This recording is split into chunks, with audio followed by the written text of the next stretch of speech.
Manual de Suporte Básico de Vida Pediátrico. Introdução.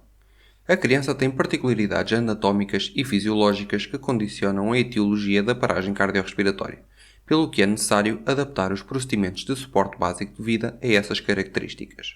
No essencial, os princípios gerais são os mesmos do adulto, existindo, no entanto, algumas diferenças que importa realçar. Assim, todas as estruturas anatómicas são mais frágeis, pelo que todas as manobras têm de ser feitas com maior suavidade para não causar traumatismos à criança.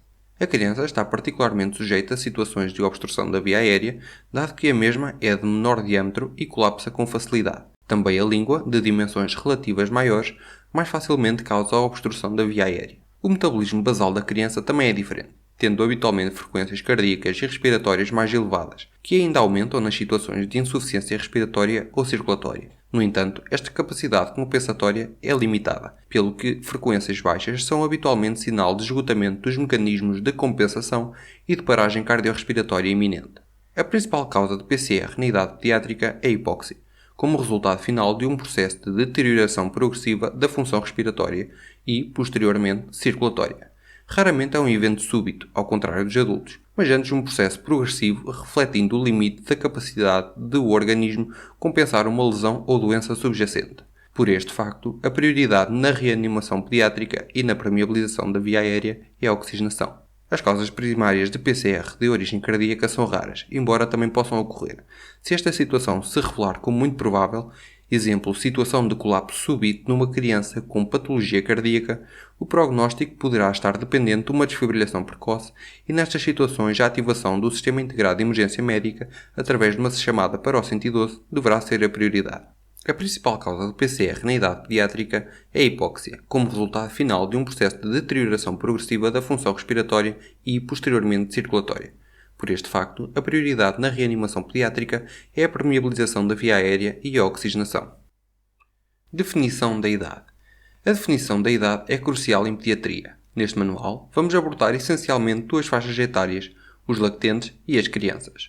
Os recém-nascidos, bebê imediatamente após o parto e até aos 28 dias, têm especificidades próprias, que determinam que a sua reanimação cumpra procedimentos específicos que deverão ser do conhecimento daqueles que assistem ao parto, o que sai fora do âmbito deste manual. Assim, considera-se lactente um bebê até ao ano de idade, criança entre o ano e a puberdade. A idade formal para o início da puberdade não está definida. Cabe ao reanimador, pela aparência da criança, adolescente, determinar se lhe parece criança e assim usar as recomendações pediátricas. Cadeia de sobrevivência pediátrica. A cadeia de sobrevivência representa, simbolicamente, o conjunto de procedimentos que permitem salvar vítimas de paragem cardiorrespiratória.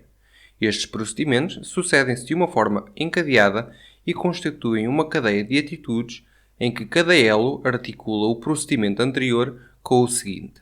Da forma genérica, existem 4 elos nesta cadeia: reconhecimento precoce da gravidade da situação e pedido de ajuda para prevenir a PCR, suporte básico de vida para otimizar a oxigenação, ligar 112 para pedir ajuda diferenciada, suporte básico de vida, desfibrilação, cuidados pós-reanimação para restaurar a qualidade de vida, estabilizar. Como se referiu anteriormente, a principal causa de PCR na idade pediátrica é a hipóxia, pelo que nas crianças a prioridade é otimizar a oxigenação, com insuflações iniciais e suporte básico de vida. A arritmia mais frequente é a bradicardia, que evolui para a sistolia, pelo que a prioridade é o suporte básico de vida e não o rápido acesso a um desfibrilador. Assim, no caso do reanimador único, é fundamental que o SPV seja iniciado de imediato e efetuado durante 1 minuto antes de se ativar o Sistema Integrado de Emergência Médica, ligar 112. Se há mais que um reanimador, um deverá ligar de imediato 112 ou procurar ajuda, enquanto o outro inicia suporte básico de vida. Prevenir a PCR, o suporte básico de vida, ligar 112, estabilizar. Suporte básico de vida em pediatria. O conceito de suporte básico de vida pediátrico pressupõe um conjunto de procedimentos encadeados com o objetivo de fornecer oxigênio ao cérebro e coração, sem recurso a equipamentos diferenciados até que o suporte avançado de vida possa ser instituído. A utilização de algum equipamento para permeabilizar a via aérea, exemplo, tubo orofaríngeo, ou de máscara facial para insuflação com ar expirado, exemplo, máscara de bolso, ou mesmo equipamento com possibilidade de administrar oxigênio, exemplo, insuflador manual, é válido e até útil desde que usado por pessoal com experiência. As manobras de SPV devem ser executadas com a vítima em decúbito dorsal, ou seja, deitada de costas no chão ou num plano duro. Se a criança se encontrar, por exemplo, numa cama, as manobras de suporte básico de vida, nomeadamente as compressões torácicas, não serão eficazes, uma vez que a força exercida será absorvida pelas molas ou espuma do próprio colchão. Se a criança se encontrar em decúbito ventral, se possível, deve ser rodada em bloco, isto é, mantendo o alinhamento da cabeça, pescoço e tronco. O reanimador deve posicionar-se junto da vítima para que, se for necessário, possa fazer insuflações e compressões sem ter que fazer grandes deslocações. O SPV deve ser efetuado sequencialmente seguindo uma ordem de ações cujo sucesso da próxima depende da eficácia da anterior. Ponto 1. Avaliação das condições de segurança, reanimador, vítima e terceiros. Como em qualquer outra situação, deve começar por avaliar as condições de segurança para o reanimador, para a vítima e para terceiros, antes de abordar a criança. Ao aproximar-se da criança, deve igualmente procurar pistas sobre o que potencialmente possa ter causado a emergência. Estes aspectos podem modificar a abordagem, exemplo, situação de trauma, ou ajudar na definição da etiologia da PCR. Ponto 2. Avaliação inicial, estimulação. Depois de assegurar que estão garantidas as condições de segurança, é importante avaliar a reatividade da criança. Para isso, aproxime-se da criança e avalie se esta responde perguntando em voz alta: "Estás bem? Sentes-te bem?", enquanto o estimula, batendo suavemente nos ombros. Tratando-se de uma criança pequena, não a deve abanar. Estimule-a mexendo nas mãos e ou nos pés, ao mesmo tempo que chama em voz alta. Se a criança responder, mexendo-se, falando ou chorando, deve avaliar a situação em causa e potenciais riscos e, se necessário, deixá-la na posição em que está ou na que ela pretende adotar e ligar 112, reavaliando-a frequentemente. Se a criança não responder, passa ao pedido de ajuda. Ponto 3. Pedido de ajuda. Se estiver sozinho, peça ajuda gritando em voz alta: "Preciso de ajuda, está aqui uma criança desmaiada". No entanto, não abandone a criança para ir pedir ajuda, nem atrase o início de SPV e avance para o passo seguinte. Se houver uma segunda pessoa presente, peça-lhe que ative o CIEM, ligando 112 enquanto prossegue com o algoritmo. Ponto 4. Sequência ABC. A sequência de procedimentos, após a avaliação inicial, segue as etapas ABC, com as iniciais a resultarem dos termos ingleses a airway, breathing e circulation. A. Via aérea, a airway. Permeabilizar a via aérea. Numa criança inconsciente, o relaxamento do palato mole e da epiglote, bem como a própria língua, podem causar obstrução da via aérea. Assim, é importante proceder à impermeabilização da via aérea. Existem duas técnicas: extensão da cabeça e elevação do queixo. É uma manobra simples e eficaz, deve colocar-se ao lado da criança, estando esta em decúbito dorsal, isto é, deitada de costas. Coloque a palma de uma mão na testa da criança e incline cuidadosamente a cabeça para trás. Com a outra mão, faça a elevação do queixo, colocando os dedos indicador e médio no bordo do maxilar inferior, mento ou queixo. Deve ter cuidado para não pressionar os tecidos moles abaixo do queixo, pois pode causar obstrução da via aérea. No lactente em decúbito dorsal, a cabeça fica habitualmente fletida em relação ao pescoço. A extensão da cabeça deve ser efetuada de forma a obter uma posição neutra, isto é, a face do lactente ficar paralela ao plano em que está deitado, a orelha alinhada com o eixo do tronco.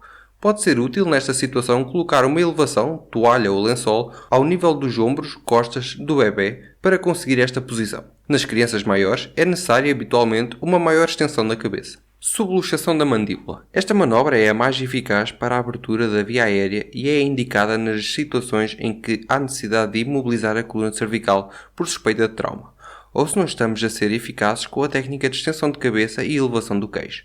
Posicionando-se atrás da cabeça da criança, esta manobra é conseguida colocando 2 ou 3 dedos de cada mão debaixo dos ângulos da mandíbula e levando-a, empurrando para a frente, com os polegares apoiados nos malares. Para dar maior estabilidade, os cotovelos do reanimador devem estar apoiados na superfície em que a criança está deitada. B. Ventilação, breathing. Após ter efetuado a permeabilização da via aérea, deve avaliar se respira normalmente.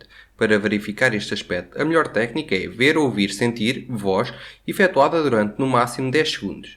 O reanimador deve manter a permeabilidade da via aérea e aproximar a sua face da criança, olhando para o tórax e ver se existem movimentos torácicos Ouvir se existem ruídos de saída de ar pela boca ou nariz da vítima. Sentir na sua face se há saída de ar pela boca ou nariz da vítima.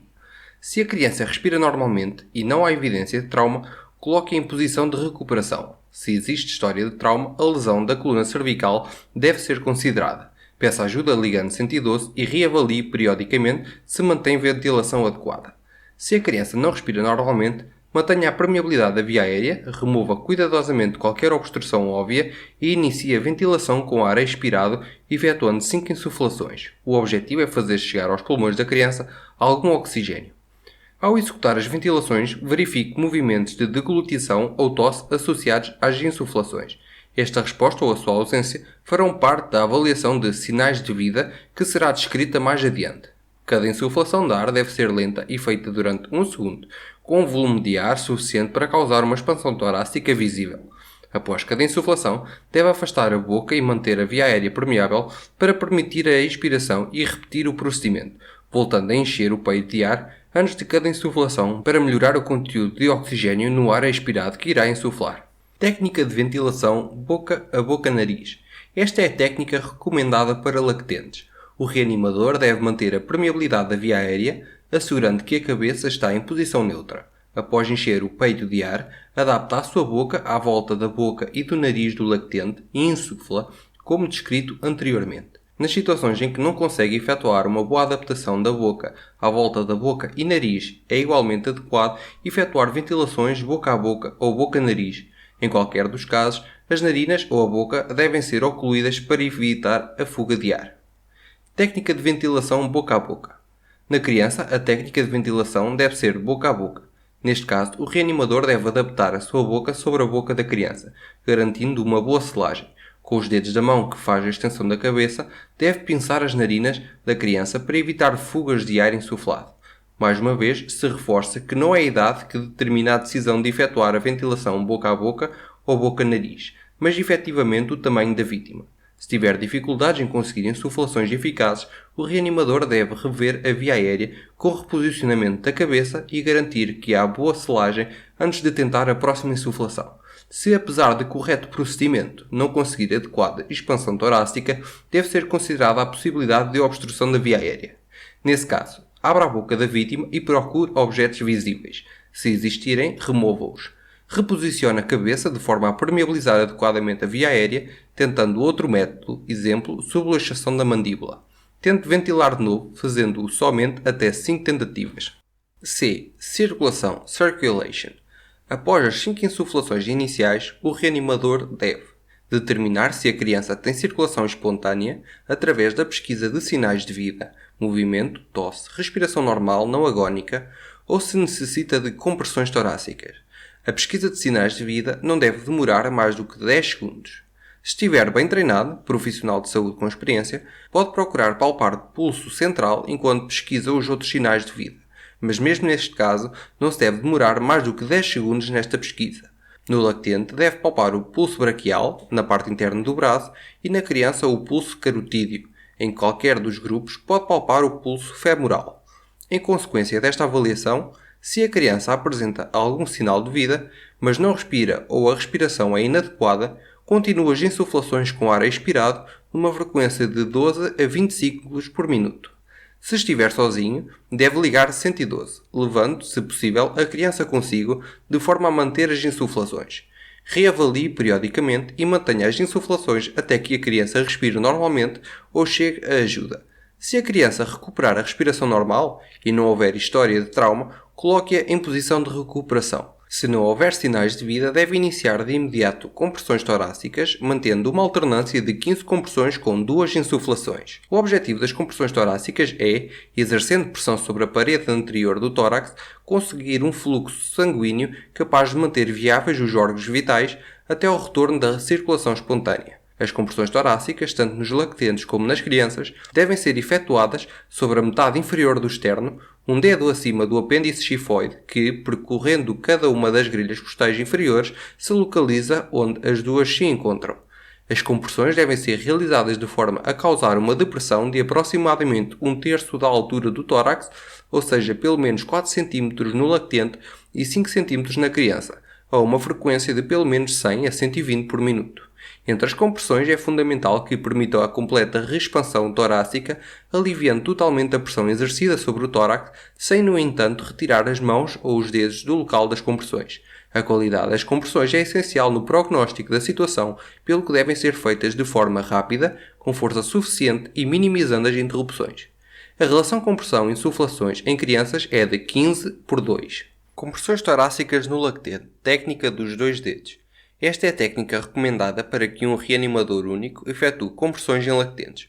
O reanimador, mantendo a permeabilidade da via aérea, extensão da cabeça com uma mão, deve colocar a ponta de 2 dedos da outra mão sobre a metade inferior do externo do lactente e comprimir o tórax na vertical de forma a causar uma depressão de cerca de 1/3 da sua altura, 4 cm. Depois de cada compressão, deve aliviar a pressão de forma a permitir ao tórax retomar a sua forma. Após cada série de 15 compressões, deve retirar os dedos para fazer a elevação do queixo e efetuar 2 insuflações eficazes, continuando sucessivamente esta relação de 15/2. Técnica do braço. No caso de estarem presentes 2 reanimadores, e se a estrutura física da criança o permitir, deve ser usada preferencialmente a técnica de compressões com 2 polegares. Neste caso, um dos reanimadores efetua compressões e o outro as insuflações da seguinte forma. O reanimador que efetua as compressões pode estar colocado aos pés do lactente ou ao lado e coloca os 2 polegares lado a lado sobre a metade inferior do externo, no local já referido, com a ponta apontada para a cabeça. Se o lactente é muito pequeno, poderá ser necessário sobrepor os 2 polegares de forma a não comprimir as costelas. As mãos do reanimador devem envolver o tórax do lactente e apoiar o dorso. De seguida, deve pressionar o tórax como descrito anteriormente, causando uma depressão de cerca de 1/3 da sua altura, 4 cm, com alívio de forma a permitir a reexpansão e uma frequência de pelo menos 100 a 120 por minuto. O reanimador, que efetua as insuflações, deve estar posicionado à cabeça do lactente e efetuar 2 insuflações após cada série de 15 compressões. Compressões torácicas nas crianças. Nas crianças maiores, o reanimador deve posicionar-se ao lado da criança e, usando as referências anatómicas mencionadas anteriormente, coloca a base de uma mão na metade inferior do externo, um dedo acima do apêndice xifoide que, percorrendo cada uma das grelhas costais inferiores, se localiza onde as duas se encontram.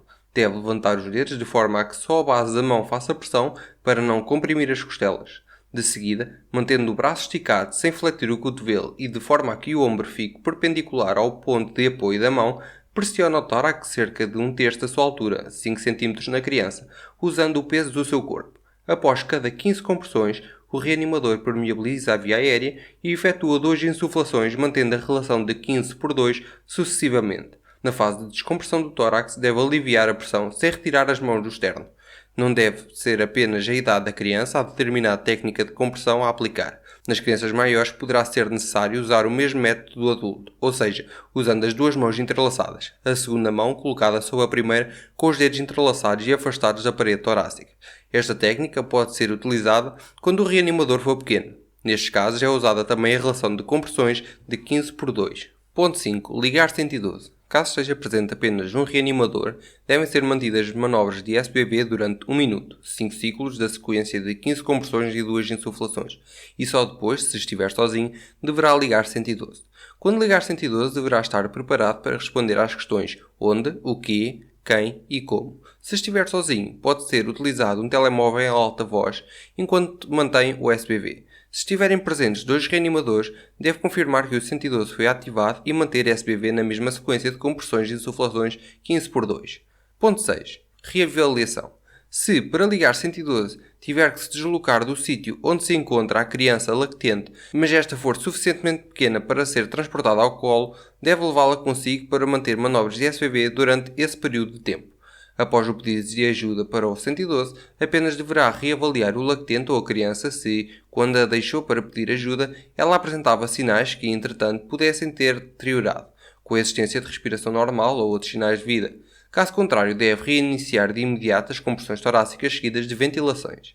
As manobras de SBB só devem ser interrompidas se chegar ajuda diferenciada, a criança recuperar sinais de vida, respiração, tosse, choro, movimentos ou abertura dos olhos, ficar exausto e incapaz de continuar o SBB. Ponto 7. Exceções. A única exceção em que não se realiza 1 minuto de SBB antes de pedir ajuda É o caso de uma criança que colapsa subitamente perante o reanimador e este se encontra sozinho com a vítima. Neste caso, a causa provável da paragem cardiorrespiratória é uma arritmia e a criança pode necessitar de desfibrilação. Ponto 8. Algoritmo de suporte básico de vida pediátrico. Condições de segurança: avaliar estado de consciência, gritar por ajuda, permeabilizar via aérea, ver, ouvir, sentir 10 segundos, efetuar 5 insuflações, pesquisar sinais de vida, efetuar SPV 5 ciclos de 15/2, ligar 112. Obstrução da via aérea na idade pediátrica. Ponto 1. Causas e reconhecimento. A obstrução da via aérea, OVA, nas crianças é uma situação frequente. A maioria das situações de OVA nas crianças ocorre durante a alimentação ou quando as crianças estão a brincar com objetos de pequenas dimensões. Muitas vezes são situações presenciadas pelo que o socorro pode ser iniciado de imediato, ainda com a vítima consciente. Quando um corpo estranho entra na via aérea, obstrução da via aérea por corpo estranho, ou VAS, a criança começa imediatamente a tossir, na tentativa de o expelir. A tosse espontânea é provável que seja mais eficaz e mais segura do que qualquer manobra que um reanimador execute. No entanto, se a tosse é ausente ou ineficaz e o objeto obstruir completamente a via aérea, a criança vai ficar asfixiada, necessitando então de intervenções ativas para a resolver. Na criança, a obstrução da via aérea por corpo estranho manifesta-se por dificuldade respiratória de início súbito, com tosse e estridor. Estes mesmos sinais também podem surgir na obstrução da via aérea por infecção ou inflamação, como na epiglotite, mas o seu início é habitualmente menos abrupto e acompanhado por febre. Nestas situações, não está indicado proceder a manobras de desobstrução da via aérea. Ponto 2. Abordagem. Se a criança tosse eficazmente, não são necessárias outras manobras. Encorajar a tosse e vigiar continuamente. Se a tosse é ou se está a tornar ineficaz, deve gritar por ajuda de imediato e avaliar o estado de consciência. Várias técnicas e várias sequências de atuação têm sido defendidas em relação à desobstrução de via aérea nas crianças, sendo difícil provar o benefício indiscutível de uma sobre as outras. Basicamente, se uma técnica não funciona, deve passar-se à outra. Nos lactentes, podem ser utilizadas pancadas interescapulares e compressões torácicas. Nas crianças com mais de 1 ano, são usadas pancadas nas costas e compressões abdominais. O objetivo de qualquer destas manobras recomendadas é provocar um aumento súbito da pressão intratorácica que funcione como uma tosse artificial e desobstrua a via aérea. Ponto 3. Sequência de atuação na obstrução da via aérea do lactente criança consciente. Se a criança está consciente, mas não tosse ou esta é ineficaz, o reanimador deve gritar por ajuda e aplicar pancadas interescapulares, pancadas nas costas. Se as pancadas não resolvem a obstrução, devem fazer-se compressões torácicas no lactente ou abdominais na criança. Lactente, pancadas interescapulares e compressões torácicas. Segure o lactente em decúbito ventral, com a cabeça mais baixa que o tronco, para que a gravidade ajude na remoção do corpo estranho. Suportando a cabeça com uma mão e apoiando o tórax no antebraço e ou na coxa, neste último caso deverá estar sentado, para apoiar a cabeça deve colocar um polegar num dos ângulos da mandíbula e 1 ou 2 dedos no mesmo ponto do outro lado da mandíbula. Deve ter-se cuidado para não pressionar os tecidos moles debaixo da mandíbula para não aumentar a obstrução da via aérea. Aplique até 5 pancadas secas nas costas entre as duas omoplatas, com a base da mão, usando uma força adequada ao tamanho da criança. O objetivo não é necessariamente efetuar obrigatoriamente as 5 pancadas, mas antes que algumas delas consiga remover o corpo estranho. Após as pancadas interescapulares, se não conseguiu deslocar o objeto e remover o corpo estranho, e o lactente continua consciente, passa à aplicação de compressões torácicas. Segure a cabeça do lactente na região occipital com a mão que estava livre e rode-o em bloco para que este fique em decúbito dorsal sobre o antebraço. Mantenha a cabeça a um nível inferior ao do resto do corpo. Faça compressões torácicas, tal como explicado na técnica de compressões torácicas com 2 dedos, mas mais secas e a um ritmo mais lento com o objetivo de deslocar o corpo estranho. Faça até 5 compressões se necessário para tentar desobstruir a via aérea. Criança, pancadas interescapulares e compressões abdominais. As pancadas interescapulares são mais eficazes se a criança estiver com a cabeça mais baixa. Se a criança for pequena, deve colocá-la ao colo do reanimador, como no lactente. Se isso não for possível, deve apoiar-se a criança numa posição inclinada para a frente e aplicar até 5 pancadas interescapulares. Se a obstrução se mantém após as pancadas interescapulares, deve passar às compressões abdominais, manobra de Heimlich, até 5 tentativas. O reanimador coloca-se de pé ou ajoelhado atrás da criança e passa os seus braços por baixo dos braços da criança, envolvendo o tronco pela frente. Fecha um punho e coloca-o entre o umbigo e o apêndice xifoide. Apertando esse punho com a outra mão, o reanimador puxa de forma seca para trás e para cima, aplicando até 5 compressões abdominais. Deve ter cuidado para não aplicar pressão sobre o externo e a grelha costal para evitar trauma torácico. Mais uma vez, se reforça que o objetivo não é fazer o total das 5 compressões, mas antes que alguma delas consiga remover o corpo estranho. Reavaliação. Após 5 compressões torácicas ou abdominais, verifique se houve saída do corpo estranho ou inspecione a cavidade oral, removendo algum objeto apenas se for visível. Repita a sequência de 5 pancadas interescapulares ou 5 compressões torácicas ou abdominais até a obstrução ser resolvida. Nesta fase, enquanto estiver consciente, a sequência deve ser mantida sem que se abandone a vítima. No entanto, grite por ajuda ou envie alguém para pedir ajuda ligando 112 se ainda não foi feito. Se a obstrução foi resolvida, com a expulsão do corpo estranho, deve avaliar o estado da vítima. É possível que parte do corpo estranho que causou a obstrução ainda permaneça no trato respiratório. Se existir qualquer dúvida, deve procurar ajuda médica. As compressões abdominais poderão eventualmente causar lesões internas, pelo que se forem realizadas, a criança deve ser vista por um médico. A sequência de atuação na OVA, no lactente, envolve pancadas interescapulares e compressões torácicas. Na criança, envolve pancadas interescapulares e compressões abdominais. Ponto 4. Sequência de atuação na obstrução da via aérea do lactente, criança inconsciente. Se a criança lactente com a base está ou se entretanto fica inconsciente, o reanimador deve colocá-la sobre uma superfície plana e dura e gritar por ajuda. Se estiver sozinho, não deve abandonar a vítima neste momento, mas antes iniciar SBV e mantê-lo durante 1 minuto e só depois ligar 112. Se houver uma segunda pessoa, esta deve ativar o CIEM, ligar 112. Pesquisar a via aérea. Comece por verificar a existência de algum corpo estranho na boca e, se for visível, remova-o. Não tente efetuar a manobra digital para retirar o corpo estranho se este não estiver visível.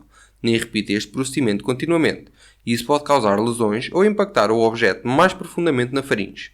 Insuflações. Tente efetuar 5 insuflações com ar exalado, verificando a eficácia de cada uma. Se a insuflação não promove a expansão torácica, reposicione a cabeça antes da nova tentativa. SBV. Se as 5 insuflações não foram eficazes, se não houve resposta, movimento, tosse, respiração espontânea, prosseguir com as compressões torácicas sem avaliar a existência de sinais de vida. Após cada 15 compressões, o reanimador deve permeabilizar a via aérea e pesquisar a cavidade oral antes de tentar efetuar as 2 insuflações. Se for observado um corpo estranho, deve tentar removê-lo através de uma manobra digital. Ao fim de 1 minuto, 5 ciclos de 15 por 2, se ainda estiver sozinho, deve ativar o sistema de emergência médica ligando 112. No lactente ou na criança, sempre que parecer que a obstrução foi resolvida, deve ser permeabilizada a via aérea, como anteriormente referido, e reavaliada a respiração, voz. Se continuar sem respirar normalmente, fazer novamente 5 insuflações e reiniciar o algoritmo de SBV.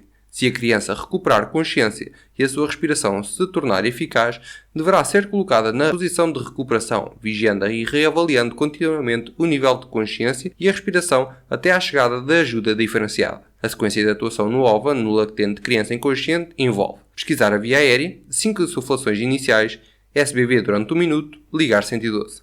Ponto 5. Sinais gerais de obstrução da via aérea. Episódio testemunhado, tosse ou asfixia. Início súbito, história de refeição recente, pequenos objetos na boca. Se tosse eficaz, chora e ou resposta a questões, tosse audível, consegue inspirar antes de tossir, completamente reativo. Se tosse ineficaz, incapaz de falar, tosse silenciosa, respiração ineficaz, cianose, diminuição do estado de consciência. Ponto 6. Algoritmo de desobstrução da via aérea consciente. Avaliar a gravidade. Se tosse eficaz, encorajar a tossir até resolver ou tosse ineficaz. Se tosse ineficaz e vítima consciente, 5 pancadas nas costas, com 5 compressões abdominais ou compressões torácicas intercaladamente de forma rotativa, até resolver ou inconsciente. Ponto 7. Algoritmo de desobstrução da via aérea inconsciente. Avaliar a gravidade. Tosse ineficaz e vítima inconsciente. Gritar por ajuda. Pesquisar via aérea. 5 insuflações. SBV 15 por 2 durante 1 minuto. Ligar 112. Posição de recuperação. Uma criança inconsciente a respirar espontaneamente deve ser colocada numa posição lateral e segura, de modo a prevenir a obstrução da via aérea pela queda da língua e reduzir o risco de aspiração de vômito ou secreções. Se há suspeita de trauma, a vítima só deve ser mobilizada se for impossível manter a permeabilidade da via aérea de outro modo, e neste caso deve ser sempre respeitado simultaneamente o alinhamento da coluna cervical. A posição de recuperação usada nas crianças obedece aos mesmos princípios da PLS do adulto e pode ser usada a mesma técnica. Nos lactentes sugere-se a colocação em decúbito lateral usando uma almofada ou um lençol dobrado colocado por trás a nível das costas para manter a posição estável. Posição de recuperação. A posição de recuperação deve respeitar os seguintes princípios. Ser uma posição o mais lateral possível para que a cabeça fique em posição em que a drenagem da cavidade oral se faça livremente. Ser uma posição estável. Não causar pressão no tórax que impeça a respiração normal. Possibilitar a observação e acesso fácil à via aérea. Ser possível voltar a colocar a vítima em decúbito dorsal de forma fácil e rápida. Não causar nenhuma lesão à vítima, por isso não está indicada se existe suspeita de traumatismo da coluna cervical. Alterar regularmente de lado para evitar pontos de pressão, isto é, a cada 30 minutos. Técnica de colocação de uma criança em posição de recuperação. O reanimador deve ajoelhar-se ao lado da criança e estender-lhe as duas pernas e os dois braços. Se tiver óculos, devem ser removidos, assim como objetos volumosos, chaves, telemóveis, canetas, etc., que estejam nos bolsos. A roupa, em volta do pescoço, também deve ser alargada. A permeabilidade da via aérea deve ser avaliada e, se necessário, permeabilizada, através da extensão da cabeça e elevação da mandíbula. O braço da criança, mais próximo do reanimador, é estendido no chão perpendicularmente ao corpo. O outro braço da criança é dobrado sobre o tórax e a face dorsal da mão encostada à face da vítima do lado do reanimador. Com a outra mão, o reanimador dobra o joelho da perna mais afastada de si. Puxando cuidadosamente o joelho dobrado, o reanimador rola a criança na sua direção e ajusta a perna que fica por cima de modo a formar o ângulo reto a nível da coxa e do joelho. Se necessário, ajusta a mão sob a face da vítima para que a cabeça fique em extensão de modo a garantir a permeabilidade da via aérea. Deve ser exercida uma vigilância regular sobre a vítima, certificando-se que a mesma respira normalmente. Se fizer ruído, reposicionar a cabeça. Se a criança tiver que permanecer em posição de recuperação por um longo período de tempo, recomenda-se que ao fim de 30 minutos seja recolocada sobre o lado oposto, para diminuir o risco de lesões resultantes da compressão sobre o ombro. Se a vítima deixar de respirar espontaneamente, é necessário voltar a colocá-la em decúbito dorsal, reavaliar e iniciar SBV. 112. Número Europeu de Emergência. O Número Europeu de Emergência. Criado em 1991, o número de emergência nos países da União Europeia é o 112. Não precisa de indicativo, é gratuito e pode ser marcado a partir de dispositivos das redes fixa, incluindo telefones públicos ou móvel, tendo prioridade sobre as outras chamadas. Deve ligar 112 quando presenciar uma das seguintes situações: doença súbita, acidente de viação com feridos, incêndio, roubo, destruição de propriedade, agressão. Em Portugal, as chamadas realizadas para o Número Europeu de Emergência 112 são atendidas fundamentalmente em 4 centros operacionais, 2 no continente e 2 nas regiões autónomas. Este modelo concentrou o atendimento, é único para todo o território nacional e assenta na existência de 2 centros operacionais no continente, 112 COSUL e 112 CONOR, e um centro operacional na região autónoma da Madeira, 112 COM-DR, e um centro operacional na região autónoma dos Açores, 112 CO-AZR, estando estes últimos 2 interligados com o território continental, garantindo assim capacidades alternativas e de redundância entre todos os centros operacionais. Os centros operacionais 112 CO-112. Os CO-112 são distribuídos pelo território nacional de modo a efetuar a sua cobertura total. Os CO-112, sem prejuízo da sua redundância quando necessário, compreendem: a linha A, o Centro Operacional Norte, 112 CONOR, com a responsabilidade de atendimento das chamadas dos distritos de Aveiro, Braga, Bragança, Coimbra, Guarda, Porto, Viana do Castelo, Vila Real e Viseu, integração progressiva de vários distritos em curso. A linha B, o Centro Operacional Sul, 112 COSUL, com a responsabilidade de atendimento das chamadas dos distritos de Beja, Castelo Branco, Évora, Faro, Leiria, Lisboa, Porto Alegre, Santarém e Setúbal. Integração progressiva do distrito de Lisboa e Setúbal em curso. A linha C, o Centro Operacional Açores, 112 CO-AZR, com a responsabilidade de atendimento das chamadas da região autónoma dos Açores. A linha D, o Centro Operacional Madeira, 112 COM-DR, com a responsabilidade de atendimento das chamadas da região autónoma da Madeira. Aos CO-112 compete o atendimento ao público, identificação e caracterização das ocorrências, o apoio especializado para situações especiais ao nível de segurança pública, proteção civil ou emergência médica, o encaminhamento das ocorrências para as entidades competentes visando o despacho dos meios de socorro. A gestão operacional do Serviço 112 compete à Direção Nacional de Polícia de Segurança Pública, PSP. No território do continente, nas situações de emergência médica, a chamada será transferida para o Centro de Orientação de Doentes Urgentes, CODU, do Instituto Nacional de Emergência Médica, INEM. Ao ligar 112 CODU, procure manter-se calmo de modo a facultar a informação relevante. Quando possível, deverá ser a vítima a fazer a chamada. Ninguém melhor que a própria para fornecer informação relevante. Aguarde que a chamada seja atendida, porque cada nova tentativa implica que a chamada fica no final da fila de espera. Identifique-se pelo nome. Faculta um contacto telefónico que permaneça contactável. Indica a localização exata onde se encontra as vítimas, sempre que possível. Freguesia, código postal, pontos de referência, onde. Diga o que aconteceu e quando. O quê? Quem está envolvido, número, género e idade das vítimas. Quem? Diga quais as queixas principais, o que observa, situações que exijam outros meios. Como? Responda às questões que lhe são colocadas. Siga os conselhos do operador. Não desligue até a indicação do operador. Se a situação se alterar antes da chamada dos meios de socorro, ligue novamente 112. Pontos a reter. Todos os elos da cadeia de sobrevivência pediátrica são igualmente importantes. Os reanimadores devem sempre garantir condições de segurança. Um reanimador sozinho deve efetuar 1 minuto completo de SBV antes de deixar o lactente criança para procurar ajuda ou ligar 112. Só as situações de forte suspeita de PCR de causa cardíaca devem ser exceção. Há diferentes técnicas na reanimação de acordo com a idade e tamanho da criança. A relação compressões e insuflações nas crianças é de 15/2. O SBV deve ser de qualidade e ininterrupto. As compressões torácicas devem deprimir o externo pelo menos 1/3 do diâmetro do tórax, ao ritmo de pelo menos 100 a 120 compressões minuto e permitir uma boa expansão torácica. A OVA pode evoluir rapidamente para PCR, pelo que é importante reconhecer e tratar precocemente. As crianças lactentes inconscientes que respiram devem ser colocadas em posição de recuperação, desde que não haja suspeita de trauma, para manter a permeabilidade da via aérea e evitar a aspiração de conteúdo gástrico ou secreções.